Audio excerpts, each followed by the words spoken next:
guys, so today is November 1. November 1, it's All Souls Day. All Souls Day ba yung November 1? Ano ba ang aming ganap? So tapos na po ang aming ganap. Hindi ko nakapag-video dahil lipat ako. Hoy, ang bata. So, ito po yung aking alagang baboy. Yes, malaki na po ito. Tcharan! Si Mr. Palet. So, wala po siyang feeder sa kaniyang neck. So, ito po yung mga pagkain ng aking chicken, ng aking hen, ng mga chicks, and the one is Palet. Mother hen and the chicks. It's color black. This is my hen lay egg. Tcharan! And this is a cake of my mother's birthday. Ayan. And then we have here a tinolang manok. Yes. So native chicken po ito. Organic na manok. And super sarap at malasa. With papaya. And yes, this is it. The cake of my mother and the potato cheese. We have here rice and the plates naka-ready na. And then, yes, my chicken joy. Ako po ay nagawa ng chicken joy. As you can see, maliit po siya dahil native na chicken ang gamit ko. So, matigas. And then, my simple adobo but super saboroso niya. So, this is my chicken adobo. Ako po ang may gawa. So, simple pero napakasarap, guys. So, grabe, mantika. Grabe, ang manok. Nagdagko kay manangoy. So, ready to eat na. Simple salo-salo for my mother's birthday. Here, and Selecta ice cream strawberries. Wow. So, ito na po yung aming ice cream. So, strawberry flavor po ito. So, this is my pineapple. Yes. So, sariling tanim ko to sa bahay. And as you can see, color yellow na siya. With a snail. So, ito po yung snail na kumapit sa kanyang leaves. And then, ito yung pineapple natin. So, pipitasin ko na at saka kainin. Yeah, super juicy niya ito. Super juicy and the same time napakatamis niya. Yes, super matamis kaya ito dahil hinog siya sa puno. Happy birthday, Mamangga! Mamangga, palanggati ka. Palanggati ka, Mamangga. Happy birthday, Mamangga. Iiyaw ang mandok. Nana, ok. Happy birthday, Mamangga. Namal kita. So, ayan. This is my house. So, yung gumawa nito is ang aking husband only. And then, ang gamit po namin dito is solar. Okay? Solar panel. So, wala po kami dito ng electricity. And, i-share ko sa inyo kung anong panel ito. So, napaka-useful ng panel dito sa amin. Dahil nga, talagang marami kang ma-save na bagay-bagay. O, pira. So, yung bahay namin is under construction. Medyo may katagalan dahil yung, is husband ko lang yung gumawa. And then, yes, merong pakso. Merong pakso dito sa amin dahil may na-rescue yan na dump truck natin. So, yung bahay ko kasi is talagang main road siya. Actually, main road siya kahit hindi siya, nakasimento, pero main road siya sa lahat ng tao na papuntang highway or sa taong, may papuntahan. So, ito yung mga plant ko sa bahay. So, kailangan natin magtanim-tanim ng mga, flowers, fruits, and everything. And ito yung space ng aking bahay. So, ito na yon solar. So, as you can see, hindi naman malalaki yung solar namin. Pero, napaka-useful nila. So, 10 watts, 5, ganun lang. Pero, napaka-helpful nila every night.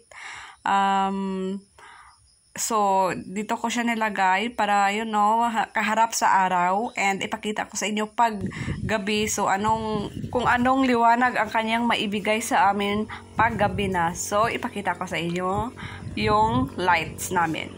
Tara! Yes!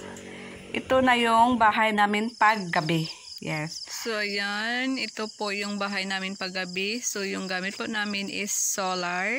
Wala kaming electricity. So, battery po ang gamit namin. So, sa loob ng bahay, ito po yan.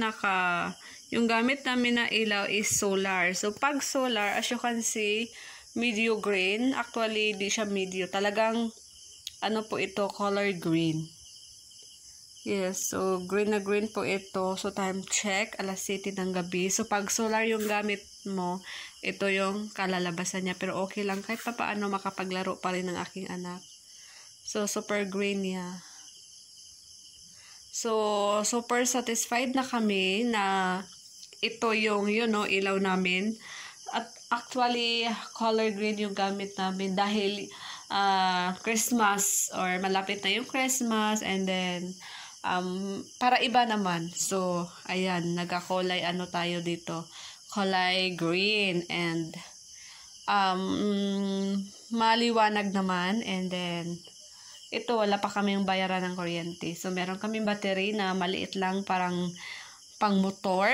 So, yun. So, sa labas ng bahay, ito ang aking lights. Solar lights, color white po ito. And then, taran! So, ito yung mga brightness na naibigay ng aking maliit na solar. So, charan! So, itong upuan, dyan kami tumambay. Actually, yung bahay ko is under construction and open pa po ito lahat. So, napakalamig dito. And then, at the same time, paggabi, dyan maglalaro ang aking anak sa kanyang dump truck and backhoe. So, nandyan lang kami nakabantay sa kanya.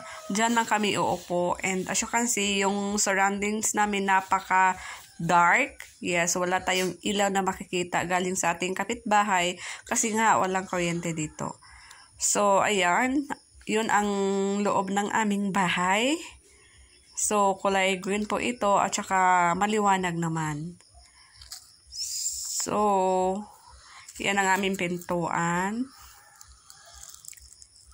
So, ayan ang paligid ng ating bahay. And, pag nasa malayo, ito yun. Actually, yung solar, napaka-useful, napaka-helpful sa amin. At ito yung bantay ko, feeling relaxed, nagbabantay sa amin. So, ito yung lights. Yes, so kulay, po ito, pink and yellow. Yes, so dahil Christmas na, kahit sa province po tayo, so kailangan din natin na-feel yung coming Christmas. So, ayan, pinili ko yung kulay na pink and yellow. So, actually, paggabi, super maliwanag po dito sa amin. Dahil, yung paligid namin is so madilim. Kaya kami, talagang maliwanag. So, ito yung space ng aming bahay. And, taran! So, actually, main road po kami dito. Kaso lang, hindi maganda yung aming daan. So, super tahimik po dito every night, every day. And then, talagang, makapagpahinga ka ng mahimbing. Especially pag gabi. Super ganda ng gising at sarap ng tulog mo dito. So, super satisfied na ako pag ganito yung lights. And, yung lights na yan that is for my mother's house. So, medyo malayo siya pero, malapit lang yan. Kaso yung ilaw niya is colorful din.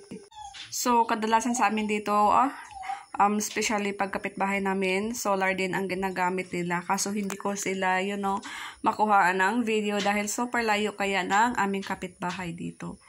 So, ayun lang. And hindi naman kami natatakot dahil talagang dito kami nakatira. And dahil sa tulong ng aming solar panel, kaya kahit papaano, naging komportable kami at feeling safe sa lahat ng bagay.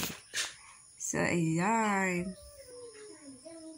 So, talagang, okay naman pag solar dahil nga nakasave ka.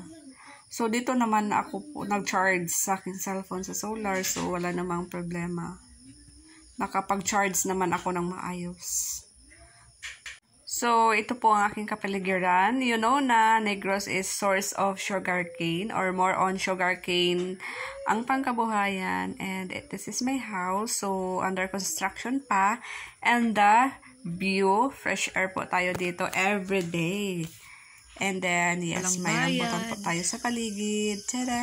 So, ayan. And nagka-crops na kami ng tubo. Dahil crop season na. So, meron tayong tanim dito na siko. Okay? At dito naman sa bahay, meron akong tanim na sili. Super maanghang po ito. Masarap po ito sa sawsawan. Kaya, ang dami niya ng bunga. And then, kailangan ko na siyang i-harvest. Yeah, so nagkuha ako ng aking tanim na sili. At saka meron din akong siling espada or mahabang sili.